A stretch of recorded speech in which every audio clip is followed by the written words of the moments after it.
Hi Gemini! Welcome po sa ating channel. At ito ang inyong daily gabay tarot reading for December 3, 2024. Please be reminded kung nakaresonate kayo, comment down. Kung hindi kayo nakaresonate, ibigay niyo po sa iba kasi general reading po ito. This is for you Gemini ngayon December 3, 2024.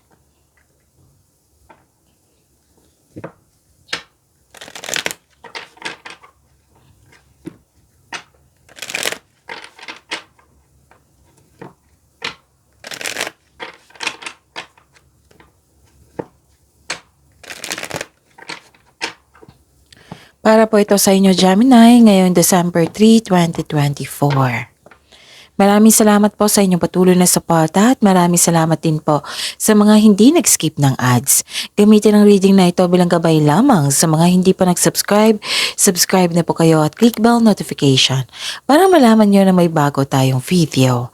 Para sa mga gustong magpa-reading po, may lumabas dyan sa screen nyo ngayon. Panoorin nyo po at sundin ang instruction.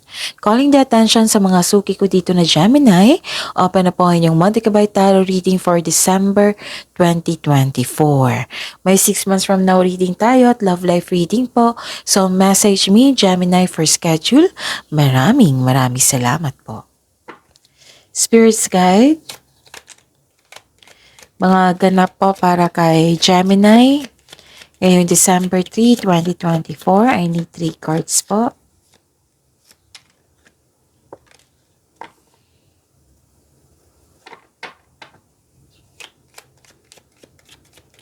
Gemini.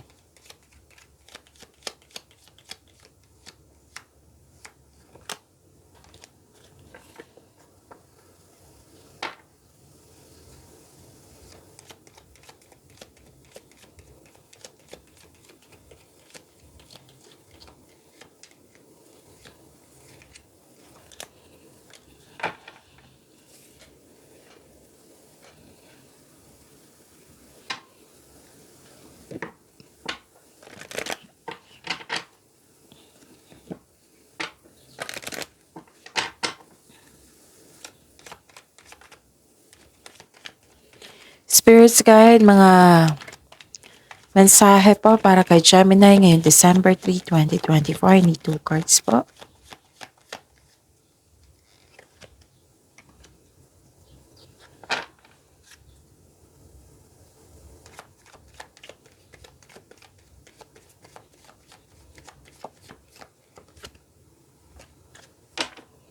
Okay. Gemini, ngayong December 3, 2024. Okay. May nakita ko dito may kausap ka. Pwedeng kaibigan mo na parang kapatid or pwedeng kapatid mo talaga. Nag-uusap yung magkakapatid. Tapos, nakikita ko dito nakaramdam ka ng excitement. At nakikita ko rin dito na huwag maniwala agad sa chismis. Alamin mo muna kung totoo ba yan or hindi. Okay? Tapos, may nakita ko ditong solusyon sa inyong problema, sagot sa inyong mga katanungan. Kung gagawa kayo ng passcode or password ngayon, isave nyo. Like, isulat nyo sa journal nyo. Tandaan nyo po. Tapos, nakita ko dito na career stability. And, may dumating na opportunity or project na bibigyan mo siya ng long-term plans. So, balance spirituality and practicality. And a time to give rather than take.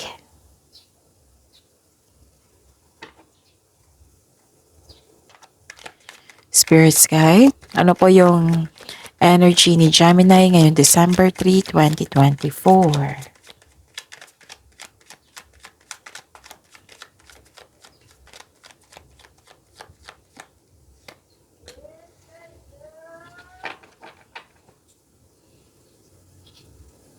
The clarification of this card po.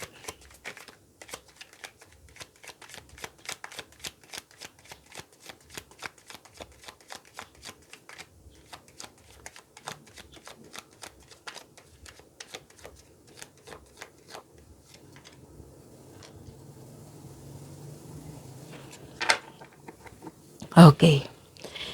Sa mga may oras po ngayon, kung gusto nyo po, panoorin nyo po yung last 4 days kabay tarot reading. Like for example, kung napanood nyo ito ngayong December 3, 2024, panoorin nyo po yung last 4 days kabay tarot reading. May monthly reading din, sunod-sunod. Last week yun na reading. Okay? So, yun. Kung may narinig or may nakita kayong repeating message, meaning to say, pinupush yan ng card sa inyo kasi ilan sa inyo hindi pa binigyan ng atensyon. Na kung maaari din po, bigyan niyo po ng solusyon at aksyon. Remember, at the end of the day, Gemini, at the end of the day, alam mo na ikaw lang taong may kakayahan at responsable na gumawa ng sarili mong katotohanan at kinabukasan. So ano yung energy mo, Gemini?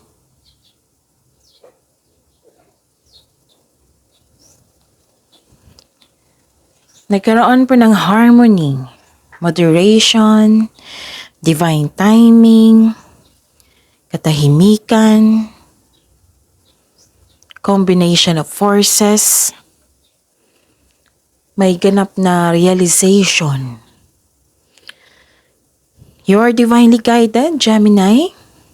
Maaring nagbigay ito ng signs sa pamamagitan ng isang tao or kaibigan na maaring makatulong sa struggle mo ngayon. Kaya have patience as the universe goes to work to bring your desires into reality. So seek balance and create a calm atmosphere. Okay?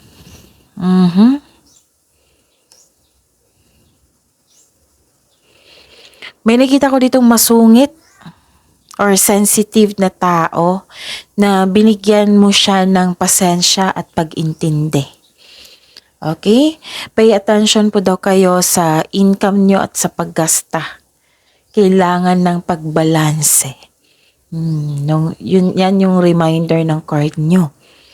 May nakita ko ditong may ganap na hindi nagkasundo. Pwedeng naalala mo ito. Okay? Na naiisip mo ngayon. Tungkol sa isang bagay, sa isang tao. Oo. Or sa isang sitwasyon na nag-invest ka ng time and effort na akala mo yun na pero hindi pala. Oo. May nakita kong tampuhan, separation. Pwedeng naalala nyo to. Naisip-isip nyo ngayon. And trust your intuition kasi meron po daw sekreto na hindi nyo pa alam. Okay? Itanong nyo po ito sa inyong intuition. At kung hindi nyo pa alam kung paano mag-connect sa inyong intuition, i-search nyo po sa Google kasi maraming paraan yan. Okay? Pero at the end of the day, nakikita ko dito nagbabalanse kayo sa inyong emotion, sa mga sitwasyon dyan. Okay? Yun. Spirit's Guide. Ano po yung ganap sa career and money ni Gemini ngayong December 3, 2024?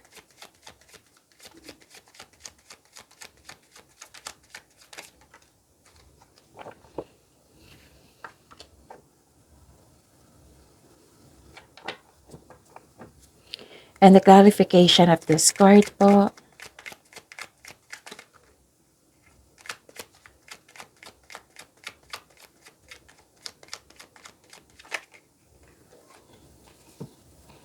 Okay. Sa career and money. Nakikita ko dito na nagkaroon po ng delay na kailangan maghintay. Sikapin niyo po daw na huwag kayo ma-disappoint, kundi i-attract ito. Positive affirmation, I am loved, I am healthy, I am blessed, I am safe. Attract positivity. Okay? Kailangan mo maghintay dito sabi po ng card. May natanggap po daw kayong opportunity pero hindi mo tinanggap dahil sa meron kang dahilan. Okay? May hinintay kayo. Nagkaroon lang ng delay. So, delay, ibig sabihin yan, hindi po iyan cancel kundi delay lang. So, Better to attract at maghintay. Okay? So, uncomfortable ka sa changes ng inyong sitwasyon ngayon. So, ang sabi ng card dito, remember this is only temporary, Gemini. Okay?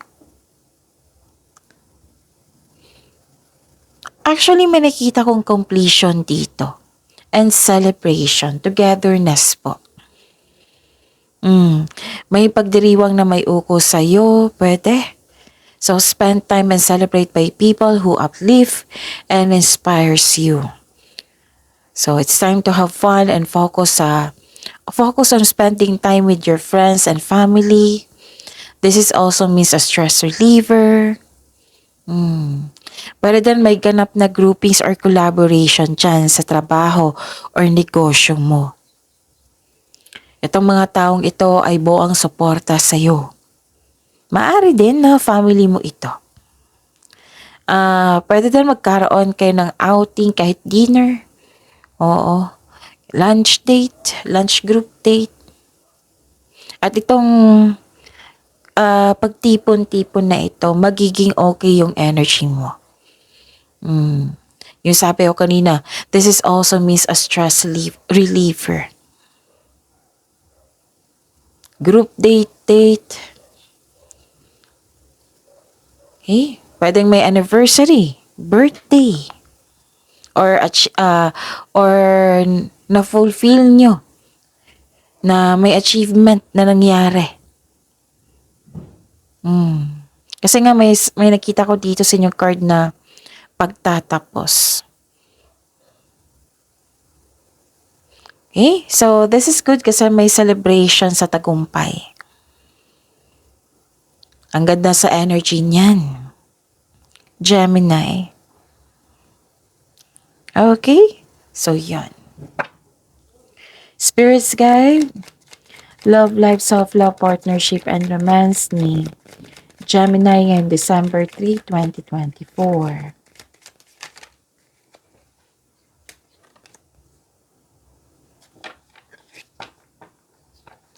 And the clarification of this card po.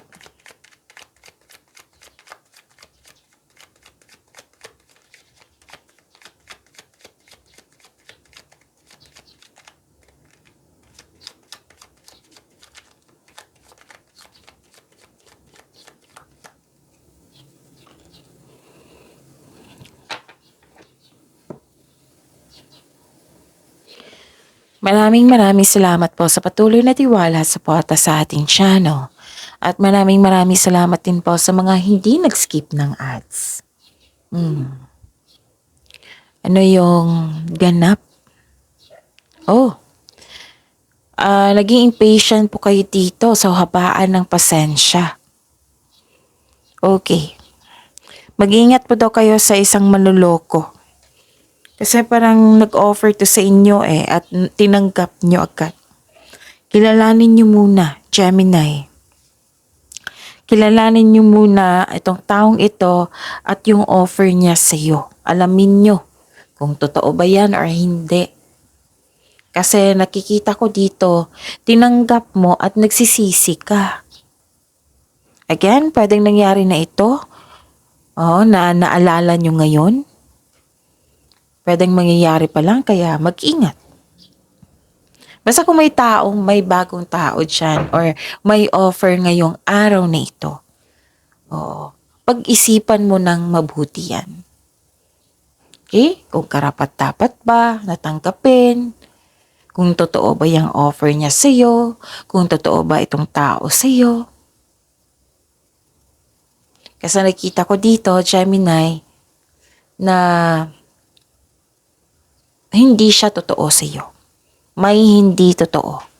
May nangyari na hindi totoo. Dalawang card nagsabi nito na may dapat kayong malaman na isang sekreto na nangyari na. Kaya nga may advice sa inyo dito na mag-connect kayo sa inyong intuition. Sa intuition pala siya yung magsasabi sa inyo na may taong hindi totoo sa inyo. Siya yung magtuturo. Siya din yung magsasabi na may nangyari na hindi mo alam na kailangan mong malaman.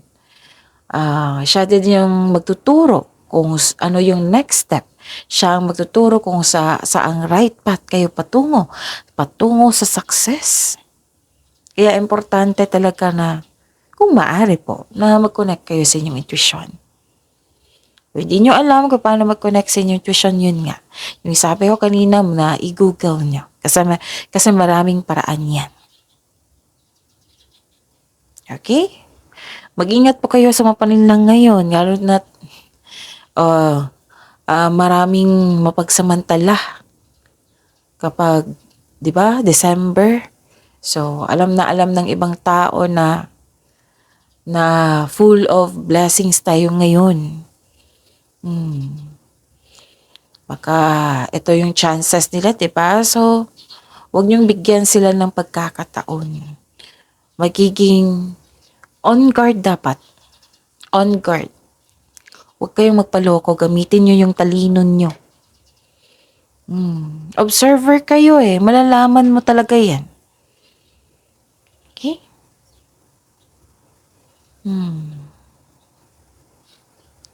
Kasi maaring pera yung kukunin niya sa'yo or tiwala. Kaya dobleng ingat. Kailangan yung ma-overcome ito. Kasi kung getting to know each other stage pa to, dyan mo ma-enjoy 'Di ba mas ma-excite tayo sa isang tao pag stranger.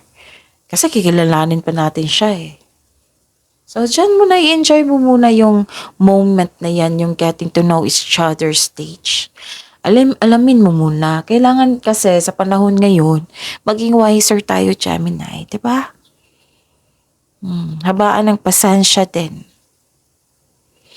Kung may pasaway dyan, habaan ng pasensya. Kung kailangan kausapin nyo. Huwag kayong magmadali. Kasi kitang-kita ko dito nagmamadali kayo.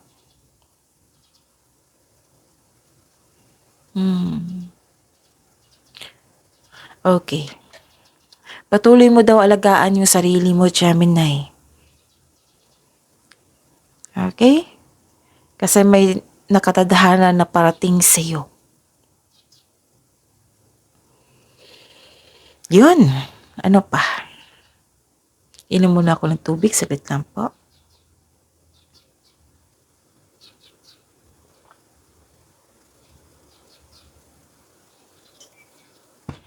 Okay.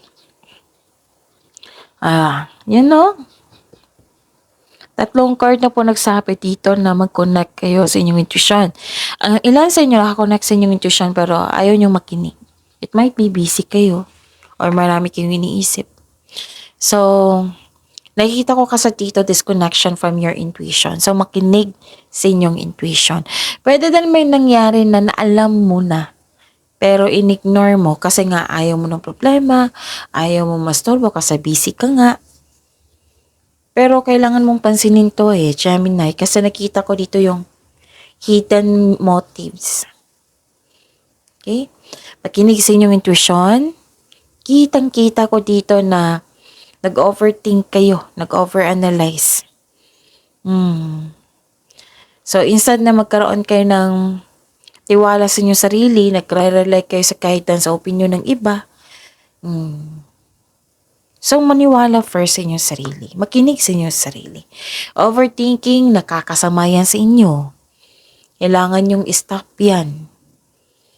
How to stop overthinking? Bigyan ng solusyon. Kung hindi pa kaya, time for reflection, mindfulness skills. So, i-process nyo yan. Kasi makatulong yan sa pag-stop ng overthinking.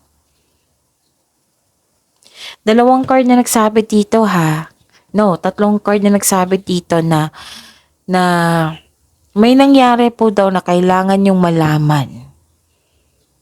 Pwedeng alam nyo pero in-ignore nyo. Bigyan nyo po daw ng pansin at solusyon. Kung maaari po. Okay? So, yun. I think yun na. Nasabi ko na lahat. Pag-imanin niyo po yung blessings na binigay sa inyo, Gemini. See you tomorrow. Please like, subscribe, and click bell button for notification para updated po kayo sa daily tarot reading natin. Maraming salamat po.